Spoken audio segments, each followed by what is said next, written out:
The diplomatic chamber smelled like burnt ozone and regret. I should have known something was wrong the moment the human delegation walked in. Let me set the scene for you. My name is Krynn'thar, and I have been serving under Warlord Vex'kor for approximately 14 cycles. 14 cycles of conquest, intimidation, and watching lesser species crumble before our military might. We are the Valdren Empire, and we do not negotiate. We dictate terms. So when the Terran Federation requested a diplomatic meeting, we laughed. Actually laughed. The sound echoed through our War Council chamber like thunder. They want to talk? Vex'kor had bellowed, his 4 eyes glinting with amusement. These soft, fragile creatures who barely survived their own planetary conflicts?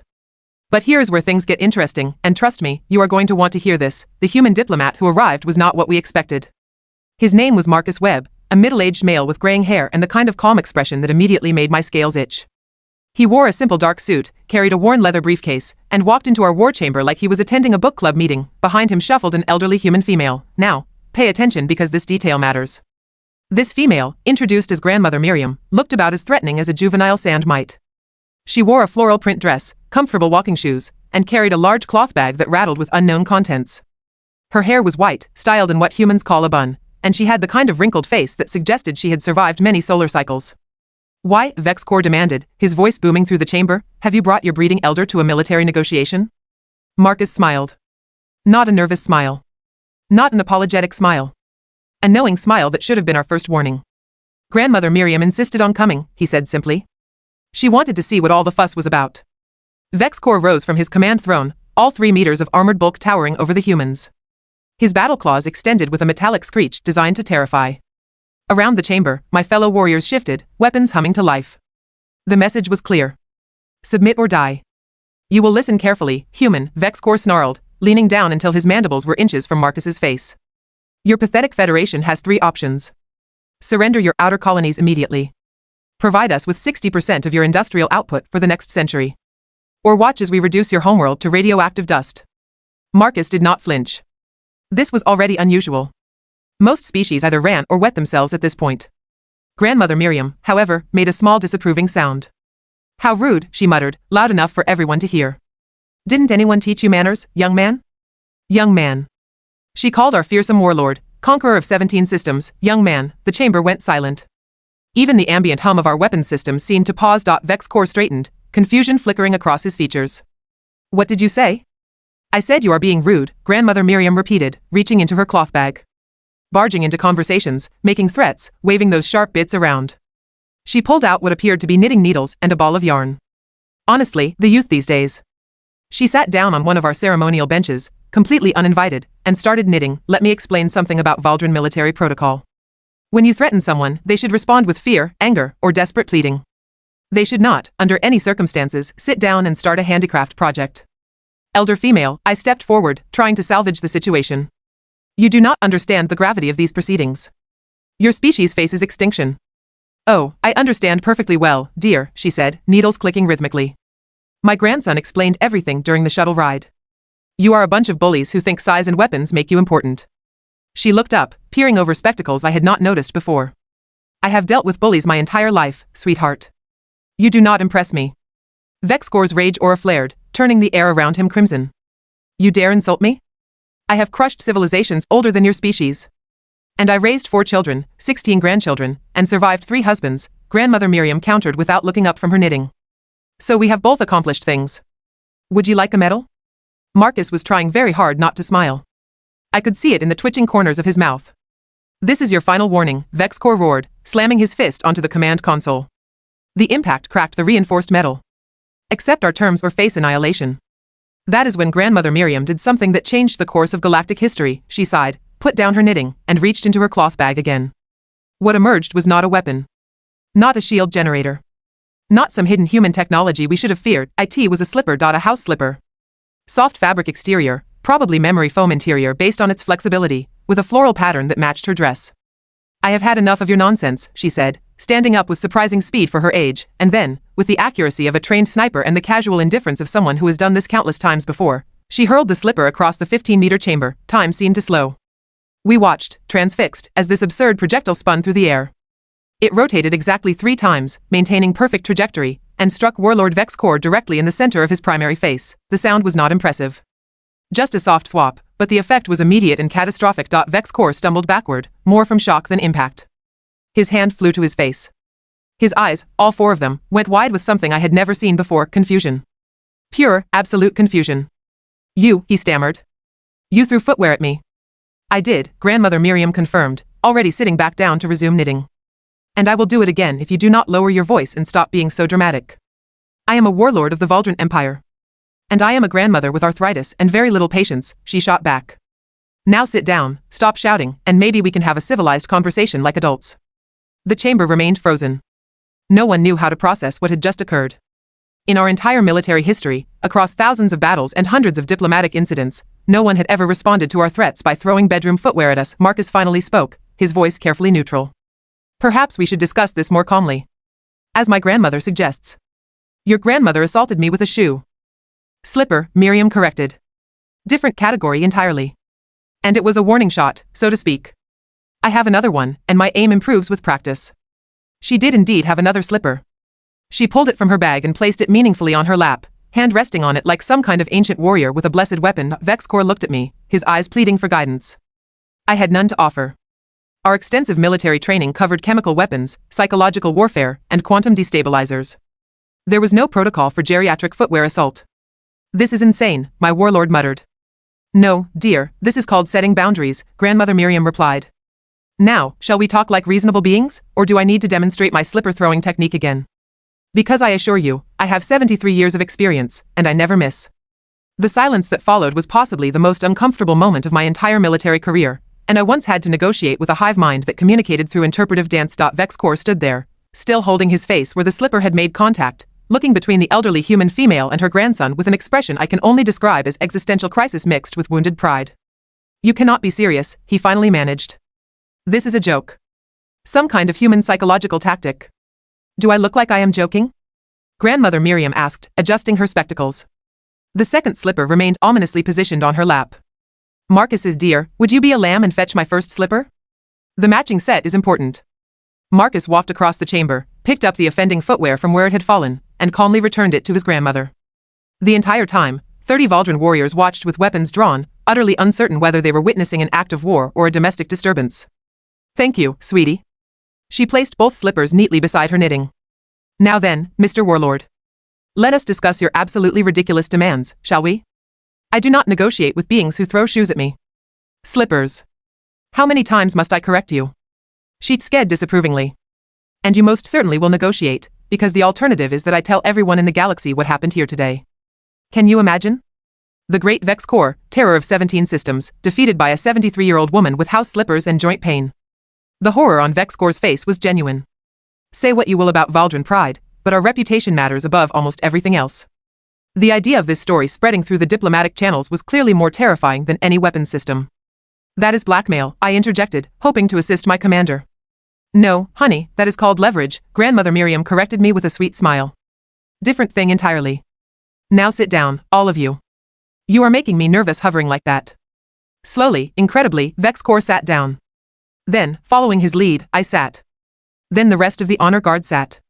We were all sitting because a human grandmother told us to. What had become of the mighty Valdren Empire? Marcus opened his briefcase, pulling out several data tablets. "Now that we are all comfortable, let me outline what the Terran Federation is actually prepared to offer." "Offer?" Vex'kor's voice cracked slightly. "You were supposed to be accepting terms."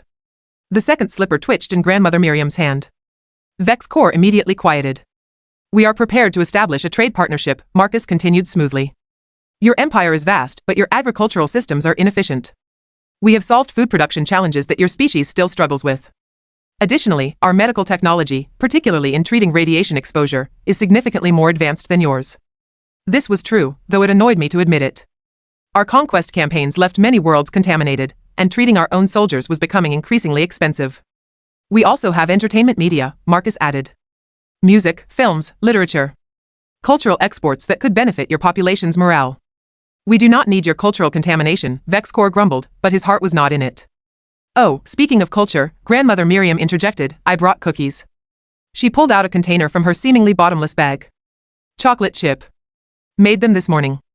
She opened the container, and the smell that filled the chamber was unlike anything I had ever experienced. Sweet, warm, with complex notes that made my sensory organs activate involuntarily. What is that? I heard myself ask. Try one, dear. She offered the container to me. They are best when fresh. I looked at Vex'kor, who nodded hesitantly. Taking one of the small brown discs, I bit into it carefully, prepared for poison or some kind of trick. What I experienced instead was flavor beyond anything the Valdren Empire had ever created. The sweetness balanced with a slight bitterness from the chocolate, the texture both soft and slightly crispy, the warmth still radiating from the center. By the ancient void, I whispered. What is this sorcery? Recipe passed down from my mother, Grandmother Miriam said proudly. I will share it if you ask nicely. The container made its way around the chamber. Within minutes, hardened Valdren warriors were making small pleased sounds while consuming human baked goods. Even Vex'kor accepted one, chewed slowly, and looked genuinely confused by how much he enjoyed it. This is humiliating, he muttered, but he took another cookie. This is diplomacy, Marcus corrected. Real diplomacy, not the theatrical intimidation you have been practicing. You want our colonies? Why? They are resource poor and strategically insignificant. You want our industrial output? For what purpose? Your empire is already overextended trying to maintain control over territories that hate you. We do not care if they hate us, Vex'kor argued. We rule through strength. And how is that working out? Grandmother Miriam asked pointedly. Marcus showed me your rebellion statistics during the flight. 17 active insurgencies, constant military deployments, economic strain from maintaining occupation forces. Sweetheart, you are not conquering. You are drowning in administrative nightmares. The accuracy of her assessment was uncomfortable. Our military spending had increased 400% over the last decade, mostly dealing with uprisings and resistance movements. What are you proposing? I asked, genuinely curious now. Marcus pulled up a holographic display. A mutual defense pact. Trade agreements that benefit both sides. Cultural exchange programs. And most importantly, we help you transition from an empire of conquest to an empire of cooperation. Why would you help us? Vex'kor demanded. After we threatened to destroy your homeworld? Because Grandmother Miriam taught me something important, Marcus said, glancing at the elderly woman with clear affection. You can either eliminate your enemies or convert them into friends. One approach costs endless resources and creates endless conflict. The other approach occasionally requires cookies and patience. I also taught him that bullies usually have deeper problems, Miriam added, offering the cookie container to Vex'kor again. People who are happy and secure do not go around threatening to blow up planets. They have better things to do. So what is really bothering you, dear? And that, right there, was the moment Warlord Vex'kor, conqueror of 17 systems, scourge of the Outer Rim, did something I never expected. He slumped in his chair and sighed deeply. The High Council is pressuring me, he admitted quietly. Our economy is failing. We need constant expansion to maintain the illusion of strength, but each new conquest costs more than it produces. I am trapped in a cycle I cannot escape. If I stop expanding, I look weak. If I continue expanding, we bankrupt ourselves. Grandmother Miriam stood up, walked over to the massive warlord, and patted his arm gently. That sounds very stressful, sweetheart. Have you considered just telling the High Council that the old model is not working anymore? They would remove me from power. Possibly execute me for weakness. Then it sounds like you need new council members, she said simply. Change comes from the top, dear. If your government structure is broken, fix it. You have the military power. Use it for something constructive for once. Marcus nodded. We can help with that transition. Provide economic support, political advisors who have experience with governmental reform. In exchange, you cease all hostile actions against Federation space and ally with us against actual threats. What threats? I asked. The Kryllian swarm is moving through the northern quadrant, Marcus said seriously. They do not negotiate. They do not trade. They consume everything. Your empire and our Federation fighting separately? We both lose. Fighting together? We might survive. Vex'kor looked at the data Marcus provided, his expression growing darker. Why did we not know about this? You were too busy planning conquests to notice what was coming from the other direction, Grandmother Miriam said matter-of-factly. Tunnel vision, dear. Very common in aggressive personalities. The warlord stared at her for a long moment, then started laughing. Not cruel laughter. Genuine, exhausted laughter of someone who has just realized how absurd their situation has become. I was defeated by a grandmother with slippers and cookies, he said between laughs. The High Council will never believe this. Then do not tell them, Marcus suggested. Tell them you negotiated a brilliant alliance that saves the Empire's economy while securing a powerful military ally. Which, technically, is exactly what happened.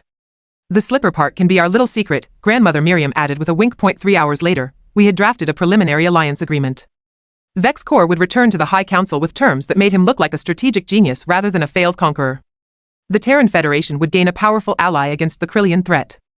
and everyone got to keep their pride intact. As the humans prepared to leave, Grandmother Miriam handed Vex'kor a piece of paper.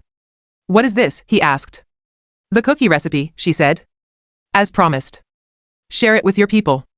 A little sweetness makes everything better." After they departed, Vex'kor looked at me with an expression I had never seen before. Something like relief mixed with wonder. "Krynn'thar," he said slowly.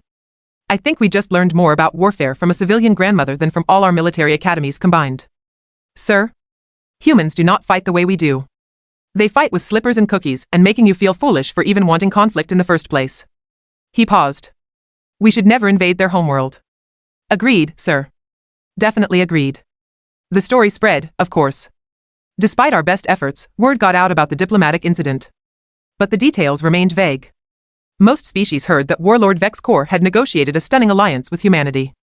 Only a select few knew the truth, that the fearsome Valdren Empire was brought to the negotiating table by a 73-year-old woman who believed that any problem could be solved with proper aim, homemade cookies, and absolutely zero tolerance for nonsense. Humanity, we learned that day, was terrifying for entirely different reasons than we had imagined, and somewhere in Federation space, Grandmother Miriam was probably knitting another sweater, slippers ready, cookies cooling on the counter. Completely unaware that she had become a legend whispered about in military academies across a dozen systems, never underestimate the elderly. They did not survive that long by accident.